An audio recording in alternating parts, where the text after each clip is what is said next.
옛날 어느 마을에 사는 칠구는 사춘기가 막 지나면서 이제 여자에 대해 눈을 떴다.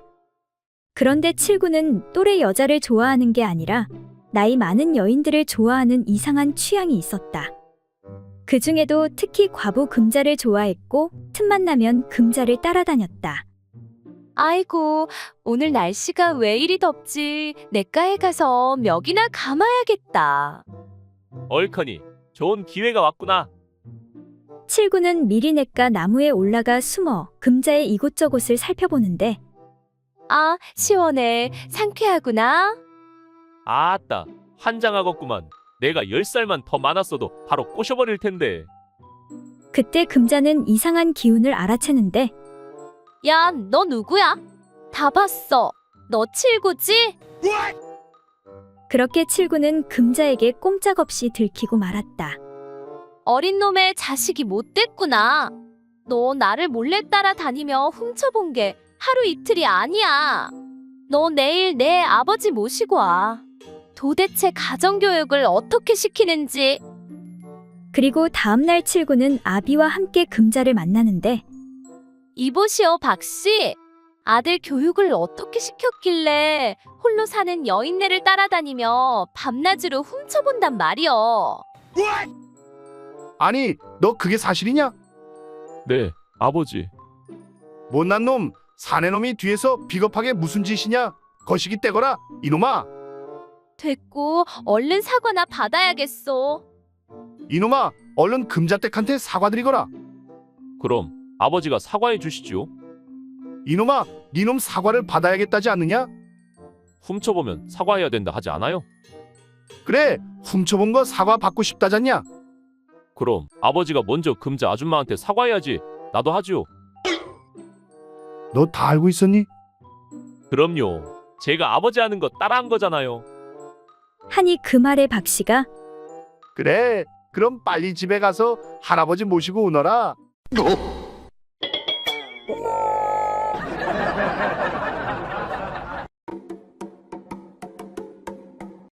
옛날 어느 마을에 몰락한 양반집이 있었는데 아비는 몇 년 전에 죽고 모녀만 가난하게 살고 있었다.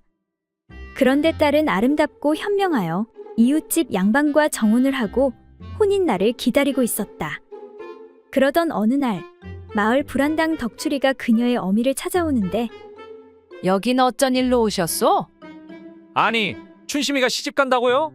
내 이런 말은 안 하려고 했는데 이미 춘심이는 나랑 여러 번 정을 통한 달코 다른 처자인데 이미 나한테 몸과 마음을 다 허락해놓고 시집을 간다니 그렇게는 안 되겠소. 아니, 그게 무슨 말이여? 내 딸아이와 이야기를 해보겠소. 그리고 잠시 후 어미가 딸에게 물었다. 얘야, 너 불안당 덕추리 놈하고 그렇고 그런 사이라던데 그게 사실이냐? 어디 사내가 없어서 그런 놈이랑 이 어미한테 숨김없이 말해보거라. 네, 뭐라고요? 어머니, 그게 무슨 말인가요? 절대 그런 일 없어요. 저는 그 사람 얼굴도 잘 모르고 손 한 번 잡은 적이 없어요. 아니, 그런데 그놈이 왜 그런 소리를 짓거리는 게야? 우리 집이 가난하고 못 사니까 쉽게 보고 관계를 부리는 것이에요. 상대할 것이 못 됩니다. 이런 천하의 고얀 놈을 봤나? 춘심이의 어미는 덕추리를 관아에 고하여 벌주기로 결심하였다. 그런데 사또 앞에서 둘은 서로의 말이 옳다고 주장하였고 사또는 고시마다 따로 불러 묻는데 그래, 내가 저 처녀와 여러 번 정분을 나누었다 하니 처녀의 용모에 대해 반드시 알고 있을 것이다. 만약 틀리면 가만두지 않을 것이다. 덕출은 사또에게 상세히 고하였고 춘심이를 불러 들어보니 덕추리의 말과 틀림이 없었다. 사실 덕추리는 남몰래 사람을 시켜 미리 춘심이에 대해 알아낸 것이었다. 춘심이는 덕추리가 관계를 부려 사또의 판결이 어려워진 것을 알고 꾀를 내어 말하기를 사또, 몇 가지 더 고할 것이 있사옵니다. 그래, 말해보거라. 사실 제 왼쪽 가슴 밑에 큰 반점이 있는데 그 위에 털이 여러 가닥 나 있습니다. 뿐만 아니라 다리에 털이 무성하고 가슴은 짝가슴에 배꼽은 참외 배꼽이고 방댕이에 심한 치질이 있고 등에는 용문신이 있습니다. 만약 그 자가 그걸 알지 못한다면 어찌 저와 정을 통하였다 하겠습니까? 이에 사또는 덕추리를 불러 다시 묻는데 내가 처녀와 상통하였다 하니 남이 볼 수 없는 곳에 어떤 별다른 것이 없더냐? 그런데 사람을 시켜 이미 엿들은 덕추리는 머뭇거리며 예, 사또. 저기 그러니까 그 무엇이냐? 제가 사람을 잘못 본 것 같습니다. 뭐라? 너 지금 뭐라는 것이냐? 예, 그러니까 제가 시력이 안 좋아서 사람을 잘못 본 것 같습니다. 저와 정을 통한 처녀는 춘심이가 아니라 춘자입니다. 이놈, 그 말이 사실이었다. 춘자라면 맨손으로 소도 때려잡는다는 그 처녀가 아니더냐? 만약 거짓이면 살아남지 못할 것이다. 네, 사또. 그렇게 춘심이는 지혜를 발휘해 이웃집 양반과 혼인하였고 덕추리는 춘자와 혼인하였다고 한다.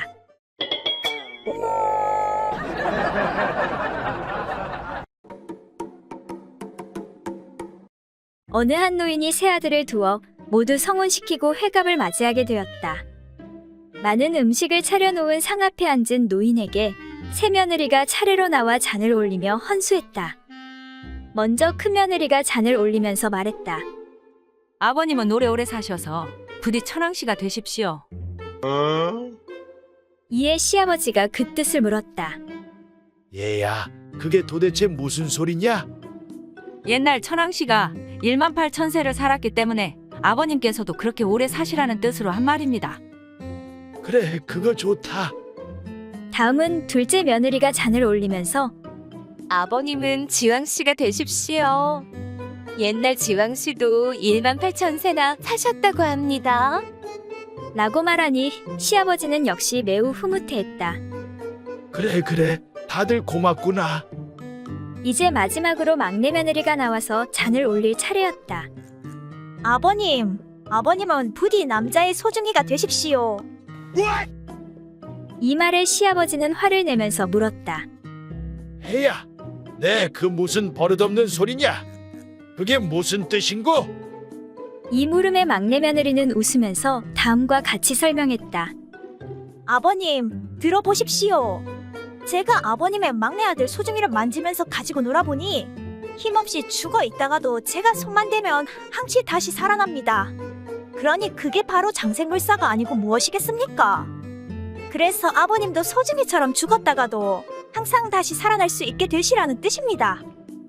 시아버지는 막내 며느리의 이 같은 설명을 듣고 매우 감격스러워했다.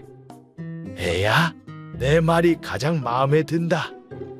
내가 죽으면 언제라도 아기 내가 주물러 만져 소중이처럼 살아나게 해다오.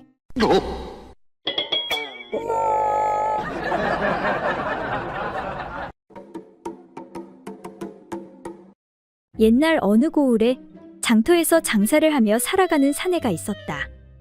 그런데 이 사내는 늦은 나이에 장가를 들어 젊은 아내가 있었지만 장사에 온통 신경을 쓰느라 부부의 일을 소홀히 하였다. 이에 심한 외로움을 느낀 아내는 바람둥이 양반 하나와 몰래 정을 나누는 사이가 되었다. 내 하루도 당신을 안 보면 도저히 못 살겠구려. 그렇게 남편이 출타한 틈을 타 양반은 그 집 여인과 재미를 보고 있었는데 그날따라 갑작스레 남편이 일찍 돌아왔다. 여보, 오늘은 장사가 잘 돼 일찍 왔소이다. 이에 양반은 급한 마음에 겨우 빠져나와 마루 밑에 숨게 되었다. 집주인 사내는 아무것도 모른 채 밥을 먹고는 툇마루에 앉아 있는데 밑에서 무슨 소리가 나는 듯하였다. 이건 분명 도둑놈이 들어온 것이로군. 내 이놈을 잡아야겠다. 이에 사내는 배를 재는 기다란 자를 가져다가 마루 밑으로 넣어 휘저어 보니 이놈, 이거 장난이 심하구나. 그러다 내 눈이라도 상하면 어쩌려고 그러느냐? 그 소리에 놀란 사내가 아니, 이놈이 뭐라는 것이냐? 내가 못하러 너 같은 도둑놈과 장난을 한다는 말이냐? 이놈아! 화가 난 사내가 더 심하게 휘두르니 마루 밑에 엎드려 있던 양반이 다급하게 소리를 쳤다. 내 비록 사정이 있어. 내 집 마루 밑에 엎드려 있긴 하다만 근본이 뼈대 있는 양반이니라. 그런데 너는 상놈 주제에 감히 나를 보고 버릇없이 도둑놈이라고 하였느냐? 내 놈이 양반을 모욕했으니 마땅히 벌을 받을 것이다. 그 말을 들은 사내는 기가 차서 그렇다면 너를 뭐라고 불러야 하는 것이냐? 양반이 잠시 뜸을 들이더니 당연히 도둑 양반이라 불러야지. 아니, 남의 집 물건이나 훔치는 도둑놈이 오히려 큰 소리를 치는구나. 그러자 양반도 지지 않고 큰 소리로 대꾸하였다. 내 놈이 또 나를 도둑놈이라 했겠다. 내 피로 잠시 내 집 마루 밑에 엎드려 있으나 물건을 훔친 것이 없으니 아무 죄도 짓지 않았느니라. 그런데 너는 상놈으로서 양반을 보고 감히 도둑놈이라고 욕했으니 내 마땅히 관가에 고발하여 벌을 받게 할 것이다. 이에 주인 사내가 가만히 생각해보니 그 말이 맞는 듯하여 별수 없이 양반에게 사죄하였다. 아이고 나으리, 몰라봬서 죄송합니다. 그런데 왜 하필 나으리께서는 우리 집 마루 밑에 숨어 계신 것입니까? 이에 양반이 의기양양하게 말하기를 내 본래 몸에 열이 많아. 열이 나면 급히 진정시켜야 하는 병이 있어. 잠깐 너희 집 마루 밑을 빌린 것뿐이니라. 이제는 몸도 식었고 다행히 다친 곳도 없으니 내 그만 갈 길을 가도록 할 것이다. 혹시 다음에 나를 다시 마루 밑에서 보더라도 그러려니 하고 그냥 넘어가도록 하여라. 그리고 며칠 후 일찍 돌아온 사내가 다시 마루 밑에서 벗은 몸으로 나오는 양반을 보게 되자 말하길 아이고 나으리, 오늘은 알몸으로 계신 것을 보니 평소보다 열이 많으신가 봅니다.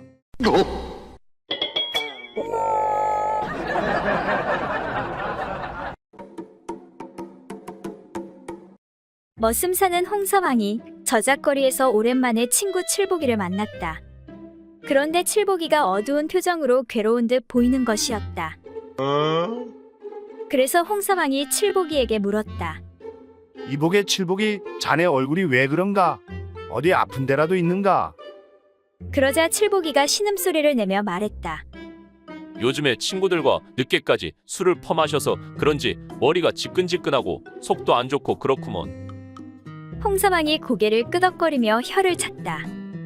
알만하군, 알만해. 사실은 나도 한두 번씩 그런 경험이 있으니까 말이야. 그래 그렇군. 그런데 자네는 그럴 때마다 어떻게 하는가? 그러자 홍서방이 씩 웃으며 말했다. 어떻게 하긴, 난 그럴 때마다 말이야. 아내와 한바탕 그짓거리를 하는 거야. 그러고 나면 신기하게도 두통이고 뭐고 싹 다 사라진다니까. 그래 그거 정말 신기하구먼 그려. 칠보기가 황당하다는 듯 말했다. 그러니까 자네도 어디 한번 해보게나. 정말 두통이고 뭐고 싹 다 사라진다니까. 알겠네 알겠어. 내 머리가 너무 아픈 것이 무슨 짓이라도 당장 해야 하겠구먼. 그 말을 들은 칠보기는 고개를 끄덕이며 자리를 떠났다. 그리고 잠시 시간이 흐른 다음 칠보기가 휘파람을 불며 홍서방 앞에 다시 나타났다. 홍서방이 칠보기에게 물었다. 자네 잠깐 사이에 얼굴이 많이 좋아졌네 그려. 그래 어떤가? 내가 알려준 방법대로 하니 효과가 있었던 모양이군. 그렇지? 그 말에 칠보기가 웃으며 대답했다. 정말 놀랐네 그려. 감쪽같이 두통이 나아버렸다니까. 그런데 말이야 자네 집 언제 옆으로 이사했나? 자네 집 찾는데 애 좀 먹었네 그려.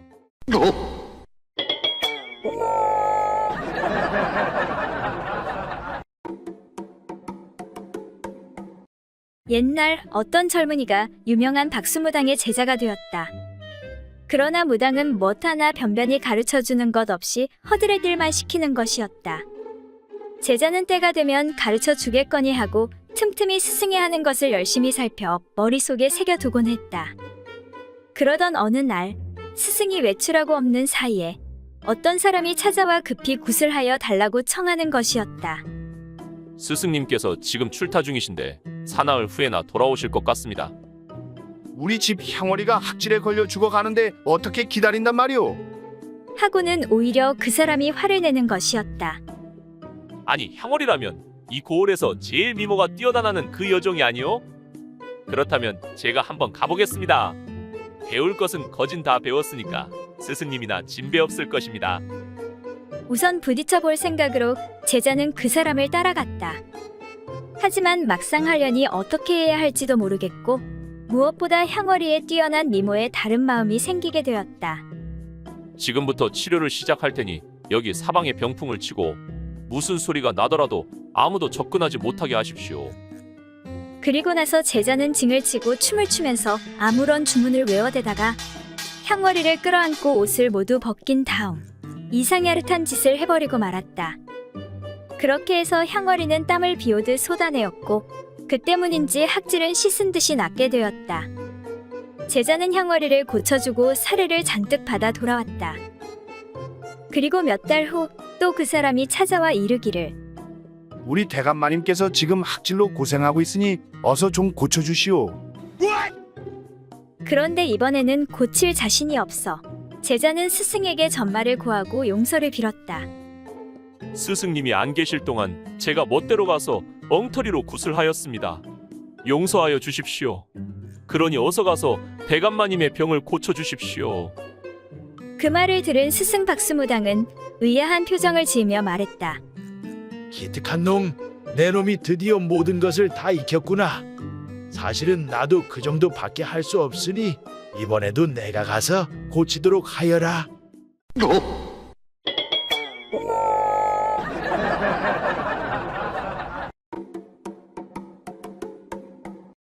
옛날 어느 마을에 흥부라는 사내가 늦은 나이에 어렵게 아들 하나를 얻게 되었다. 그는 하나밖에 없는 아들을 애지중지하며 키웠는데 아들에게는 큰 문제가 하나 있었다. 아들아, 오늘도 글 공부를 열심히 하였느냐? 예, 아버지. 오늘도 피똥 싸게 열심히 공부했습니다. 그것은 바로 거짓말을 하면 귀가 길어지는 희한한 병이 있는 것이었다. 사내는 용하다는 의원은 모두 만나보았지만 아들의 병을 고칠 수가 없었다. 깊은 시름에 빠진 사내는 마지막으로 용한 무당을 찾아가는데 사내의 사연을 들은 무당이 말하기를 그 병은 약으로는 고칠 수 없는 병이요. 집안에 악귀가 들어 저주가 내린 것이요. 아이고 무당님, 제발 제 아들의 병 좀 고쳐주십시오. 저러다 하나뿐인 자식 인생 망하게 생겼습니다. 악귀가 워낙 강해 완전히 쫓아내는 것은 불가능하오. 나이 40 넘어 어렵게 얻은 아들인데 어찌 방법이 없겠습니까? 내 10수년 전에 비슷한 병을 가진 자를 고쳐보긴 했는데 그럼 내 아들도 좀 고쳐주십시오. 돈은 얼마든지 드리겠습니다. 그런데 큰 문제가 하나 있는데 괜찮겠소. 네, 무엇입니까? 바로 저주를 아들이 아닌 아비에게로 옮기는 것이요. 그리고 저주가 다른 방법으로 바뀌어서 나타날 수도 있어. 나야 살 만큼 살았으니 괜찮습니다. 죽는 것도 아니고 아들의 병만 고칠 수 있다면 어떤 저주도 받을 수 있습니다. 그렇게 구판이 시작되었고 다행히 아들의 병은 깨끗이 낫게 되었다. 그리고 몇 달 후 여보, 어디 갔다 왔어? 어디 가긴 김서방네 가서 일 좀 돕고 왔지. 이 양반이 어디서 거짓말이야? 또 커졌네. 커졌어. 아들의 병은 나았지만 대신 아비인 흥부의 아랫도리에 저주가 붙게 되었다. 시도 때도 없이 아랫도리 좀 세우지 마시오. 동네 창피해서 다닐 수가 있나? 그렇게 시도 때도 없이 물건이 커지게 된 사내는 자식 20명을 낳고 알거지가 되었다고 한다.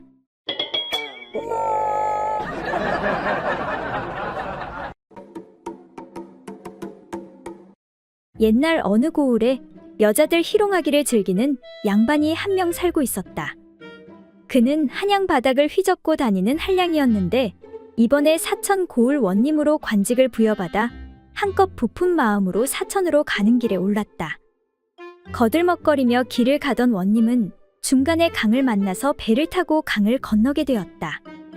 마침 저기 뱃사공이 있구먼. 그런데 흥미롭게도 뱃사공이 젊은 처녀가 아닌가? 사천원님은 장난기가 발동해서 뱃사공 처녀에게 이렇게 말했다. 여보게, 사공, 내가 자네 배 위에 올라타니 기분이 아주 좋구만 그래. 이에 여인의 얼굴이 빨개지며 결혼한 여자에게 그게 무슨 무례한 말씀입니까?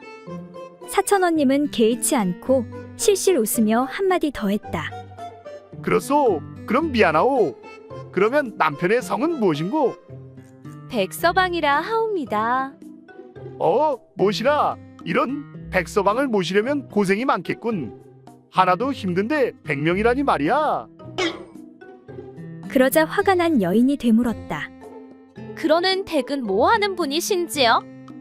나는 이번에 부임한 4,000고을 원이라네. 그렇습니까? 그런데 원님 댁의 마님도 참으로 안 됐습니다. 아니, 그건 왜? 나야 백서방뿐이지만 1, 2천도 아닌 4천 원님을 모시려면 그 고생이 오죽하겠습니까? 그러자 사천원은 말문이 탁 막히고 말았다. 이거 참 정말 만만치 않은 여인네군. 마침 배가 건너편에 이르러 사천원이 배에서 내리자 여인이 소리쳤다. 잘 가거라 시끄러운 아들아. 아니, 아들이라니 그게 무슨 소리요? 내 배에서 나갔으니 내 아들이 아니겠소? 사천원은 다시 말문이 꽉 막힌 채 혀를 내두르며 이야, 이거 시골 여인네가 보통이 아니구나. 이에 사천원이 웃으며 여인에게 말했다. 그렇다면 어머니, 부탁이 하나 있습니다. 그래 말해보거라. 어머니, 아들인데 뱃삭슨 다시 돌려주십시오.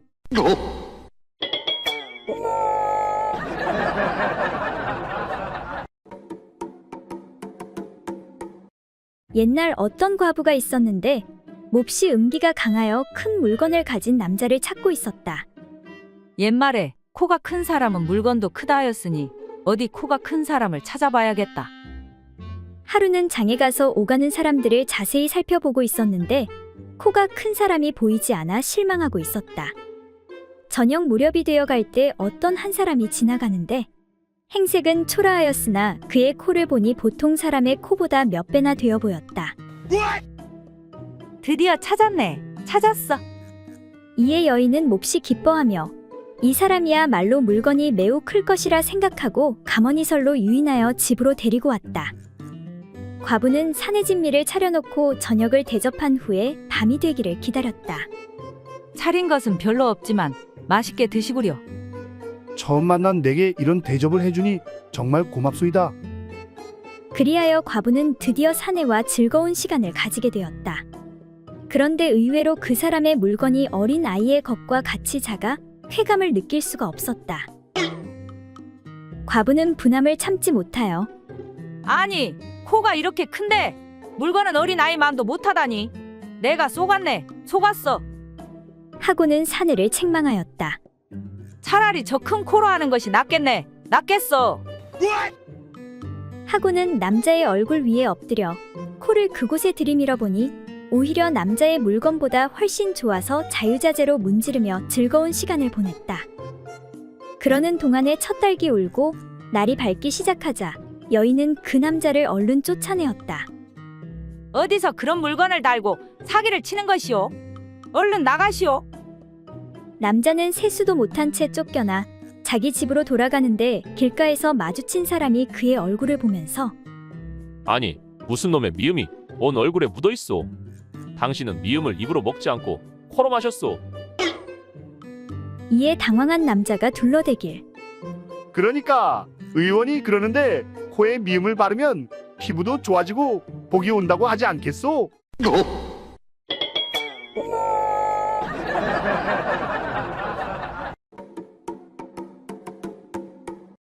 옛날 제주도에 사는 어떤 어부가 많은 돈을 가지고 서울에 와서 여관에 투숙하게 되었다. 그런데 그 여관 주인 부부는 원래 성품이 간악하여 관계를 써서 어부가 가진 돈을 빼앗고자 하였다. 자, 어서 내가 시키는 대로 하시오. 이에 그 처가 나그네가 깊이 잠든 사이에 살짝 들어가 나그네 곁에 눕도록 하였다. 남자 주인은 나그네가 잠이 깰 때를 기다렸다가 짐짓 노발대발하며 큰 소리로 말했다. 야, 이놈아, 너는 남의 아내를 유인하여 그 짓을 하였으니 세상에 이런 사악한 일이 어디 있느냐?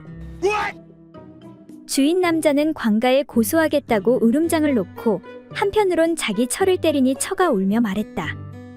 저 나그네가 나를 꿰어 방으로 끌고 가 강제로 나를 덮쳤소. 생각지도 않았던 봉변을 당하게 된 나그네는 자신의 결백을 증명할 방법이 없었다. 그때 주인 남자가 시킨 사람이 와서 말하길. 관가에 고소당하게 되면 돈을 잃고 또 망신을 당하게 되니 지금 곧 돈으로 사과하고 서로 화해하는 것이 어떻겠소?